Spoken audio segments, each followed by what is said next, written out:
నీటి గుర్రం దీనినే సముద్ర గుర్రం అంటారు. మగనీటి గుర్రానికి ఒక ప్రత్యేకత ఉంది. చాలా జాతులలో సాధారణంగా ఆడగుర్రాలు గర్భధారణ సమయంలో పిల్లలను మోస్తాయి. అయితే సముద్ర గుర్రాల విషయంలో మాత్రం మగ గుర్రాలు పిల్లలను మోసి వాటికి జన్మనిస్తాయి. ఇదొక అసాధారణ పునరుత్పత్తి విధానం. ఆడగుర్రం అండాలను మగ గుర్రంలో ఉండే ప్రత్యేకమైన ప్రొడ్యూస్ పర్సులోకి బదిలీ చేయడం ద్వారా జరుగుతుంది. మగనీటి గుర్రం ఈ పర్సులో గుడ్లను ఫలదీకరణ చేసి వాటిని పొదిగే వరకు సంరక్షిస్తుంది. మగనీటి గుర్రం జాతిని బట్టి గర్భధారణ కాలం 9-45 రోజులు ఉంటుంది.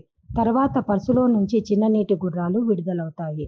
సముద్ర గుర్రాలలో మగనీటి గుర్రం గర్భం దాల్చి పిల్లలకు జన్మనిచ్చే అసాధారణ పునరుత్పత్తి విధానం కలిగి ఉండడం ఇతర వెన్నెముక కలిగిన ఏ జీవజాతులలోనూ కనిపించదు. హిప్పోకాంపస్ జాతికి చెందిన సముద్ర గుర్రాలు వాటి విభిన్న రూపానికి కూడా ప్రసిద్ధి. వాటి శరీరాలు అస్థిఫలకలతో కప్పబడి ఉంటాయి. ఇవి వాటికి ప్రత్యేకమైన దృఢమైన నిర్మాణాన్ని ఇస్తాయి. ఇది వాటిని ఇతర చేప జాతుల నుండి వేరు చేస్తుంది.